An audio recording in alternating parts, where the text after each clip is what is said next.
Path of Hurricane Michael to stay off the water, stay off the beaches, and heed all safety messages and evacuation orders from state and local authorities. Coast Guard is working in close coordination with our federal, state, and local partners to prepare for the arrival of the hurricane. And rest assured, captains of the port throughout all of the expected impacted areas and their teams have been working in close coordination with their respective maritime sectors in order to safely manage maritime operations and control the flow of cargo and supplies into each of the affected states in advance of the storm. And we are closing ports to vessel traffic and cargo operations as is necessary and based on the storm's movement. So as of this moment, Panama City, Pensacola, and Cedar Key are closed to commercial vessel traffic. Thank you. All right. Thanks, Captain. Next, Ray Alexander with the Army Corps of Engineers. Thank you, Administrator Long. Good morning. Ray Alexander, Army Corps. The Corps of Engineers is fully integrated with the federal response and our fellow federal partners and our state and local stakeholders as well. Currently, we're in support of 3 FEMA mission assignments valued at over $1.4 million and another over $140,000 of our own flood control authorities. Brigadier General Diana Holland, the Commanding General for our South Atlantic Division, headquartered in Atlanta. She has the lead for the fight. She'll be at FEMA Region 4 today. Our district headquarters in Wilmington, Jacksonville, Savannah, and Mobile have activated, and those district commanders are out and about pre-storm. We have key leaders, liaison officers, technical subject matter experts located at state emergency operations centers and other key local and critical nodes throughout the area. In terms of dam and levee safety, currently we're assessing potential impacts to the 29 flood risk projects we have in the projected path. Right now, our assessment of our reservoirs, we have sufficient capacity to receive the rainfall. We are reviewing the potential for releasing additional releases out of those reservoirs, so there's a potential that a deviation might be prudent. We have no significant impact projected to Lake Okeechobee in Florida. In terms of temporary power, we have received a FEMA mission assignment. Our temporary power planning response team and our supporting contractors are located at the State EOC in Tallahassee. Additionally, we have soldiers from our 249th Engineer Battalion at the Incident Support Base in Maxwell Air Force Base, Alabama.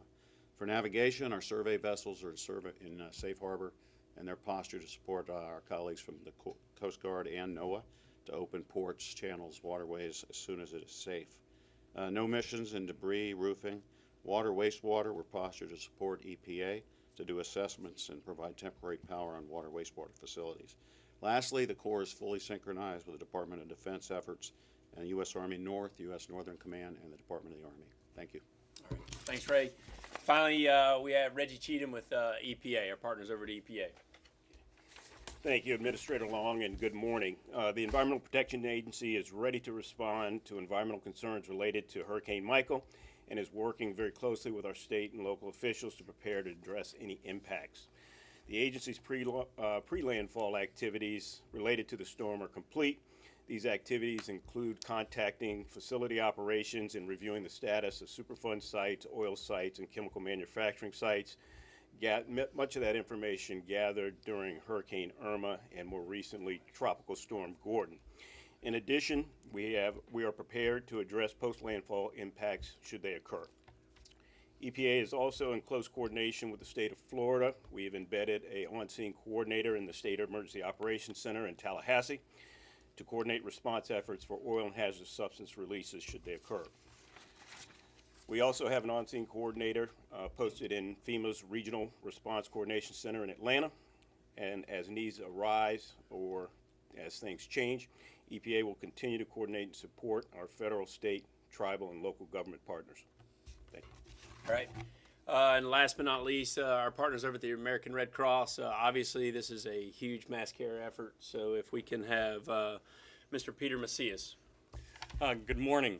Last night we had approximately 4,000 people who entered nearly 70 evacuation centers across the panhandle of Florida and into Alabama.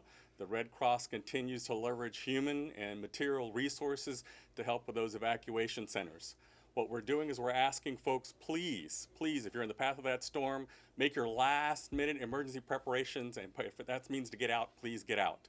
And the last thing is we ask people, please, to listen to your local authorities, your local emergency managers, and heed their warnings and advisories. If you need real-time information, please download the Red Cross Emergency app. Thank you, sir. All right. Thank you. Daniel? Buenos días a todos, Daniel Yarguez, portavoz de FEMA. Les pedimos que tengan mucho cuidado con esta tormenta, una tormenta de gran magnitudes. Como lo dijo el administrador, es una tormenta que va a impactar a muchas comunidades, desde Florida, Alabama, Georgia, y no se ha visto en muchos años. Esta tormenta trae vientos de hasta 145 millas por hora, categoría 4, aumentó su intensidad. Estábamos esperando que fuera categoría 3 para ayer, pero como las predicciones cambian, subió a categoría 4. La marejada ciclónica también se espera que tenga olas de hasta 14 pies de altura. Para aquellos que no pudieron evacuar o no tuvieron la oportunidad de desalojar su área donde estaban, les pedimos que vayan a una área más alta en su casa o en el edificio donde estén para que estén seguros. Pueden llamar al 911, al 911 para alguna emergencia, pero también tienen que pensar y esperar que a lo mejor esos rescatistas no van a llegar a tiempo o tan rápido como lo esperaban, porque tampoco queremos poner sus vidas en peligro. Tenemos equipos de búsqueda y rescate también ya preposicionados para poder ayudar y apoyar las tareas de búsqueda y rescate que se empiecen a dar. Se espera que esos efectos lleguen desde el centro de la Florida, también hasta Mississippi, hasta Alabama, perdón. Tenemos más de 3,000 empleados de FEMA ya preposicionados, también listos para ayudar. Y como lo dijo el administrador Long, esto es un esfuerzo de toda la comunidad, no tan solo de FEMA, pero de toda la comunidad. Organizaciones sin fines de lucro, los vecinos, si su vecino está en peligro, si su vecino requiere asistencia, le pedimos que le ayude y que ofrezca ayuda, pero que también esté seguro antes de hacerlo y que sea después de que pase la tormenta. El administrador ha estado platicando también con los gobernadores de los estados que pueden ser impactados. Ayer se dio una declaratoria de emergencia por parte del presidente, la cual abre y ofrece fondos federales para el estado de Florida para esta emergencia. Thanks, Daniel. So again, just to recap, our priority is saving lives right now and doing what we can to position to sustain life after this pushes through. Once we do that, then we're going to concentrate on making sure that we stabilize all critical lifelines. What are critical lifelines? That's getting the power back up, that's getting communications back up, that's getting the roadway system back up and functional, as well as taking care of any hazardous materials or hazardous waste issues that are there.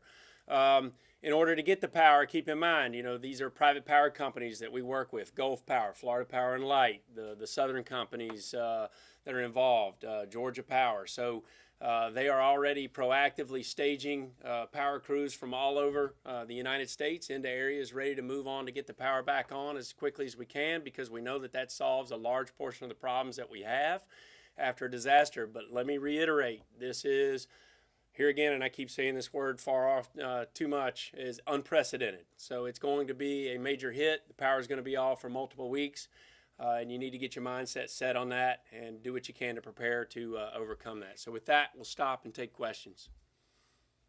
Administrator Long, Kenneth Bowman from ABC News. With the people you have placed in the field, how fast do you expect to get your folks, those 300 people who are in the field, out and about to help state and local after Michael makes landfall? So we have thousands of people in the field from Florida to North Carolina, largely because of Florence. But then when it comes to this event, mobilizing people in, we work very closely with the governor and Wes Mall, the director of Florida Division of Emergency Management, and embed staff, incident management teams in with the state.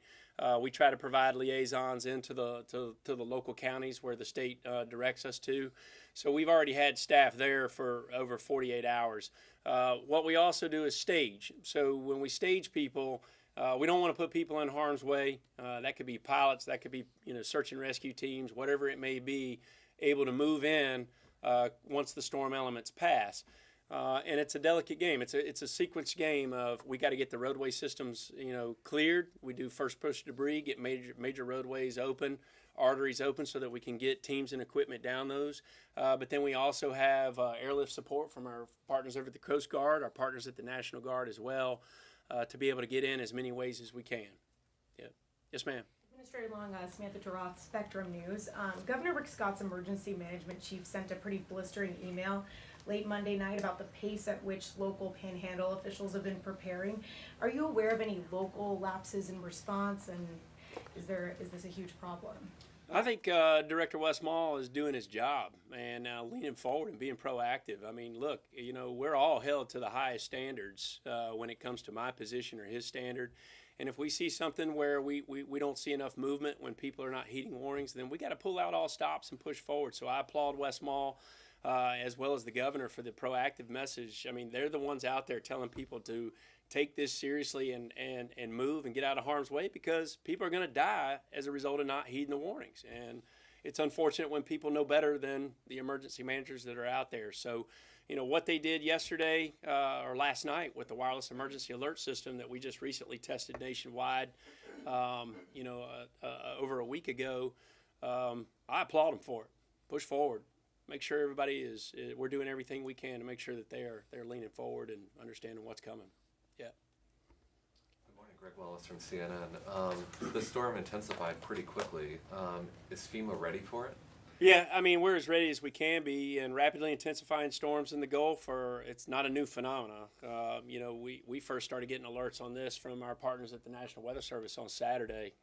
My phone was lighting up on Saturday morning saying, hey, there's a disturbance that's down there. And our response guys know that anything in the Gulf this time of year, this is major hurricane season, the waters are warm, it can spring up and go from a simple disturbance to a major landfalling hurricane. Hurricane Camille in 1969, which is one of only 3 Category 5 storms to ever make landfall since 1851, went basically from a named storm to a Cat 5 in less than 72 hours. So we use history, we use that to always plan at least 1 category higher, and in some cases 2, because we know that intensity forecasting in the Gulf is extremely difficult. The real problem is that citizens who are unfamiliar, and this hasn't happened in this part of the Florida Panhandle, they don't realize this, and it's a public education. It's hard for us to get our message out there on blue sky days when things aren't being blown up and your life isn't being threatened. But we continue to push forward on that and try to help people educate that living in the Gulf Coast can be very dangerous, and these things happen, and so that they have less time to prepare their house, their businesses, and also heed warnings. News. Just to follow up on that, this is less than a month out of Hurricane Florence, which was a worst case scenario because it had stalled out over the Carolinas. Now this is has a wide span. How do you feel about FEMA's resources or access to resources going forward with back-to-back such worst case? I mean, look, there's no doubt about it. I mean, first of all, let me say this. My guys at FEMA never get enough credit, and the federal workforce, what they've been through, not only last year, but going into this year. These guys work around the clock to serve others and save lives and do everything that they can. Most dedicated workforce in the federal government, hands down. And, they continue to push forward. They put their personal lives aside to serve others, and they're doing that right now, and they're going to push through. And I guess I could sit up here and complain about it, but it's not going to do us any good. And yeah, we do. One thing that would help is getting my deputy confirmed. It'd be nice to go through a hurricane season with a deputy director inside FEMA. Yeah. Any more questions? All right. Thanks, guys.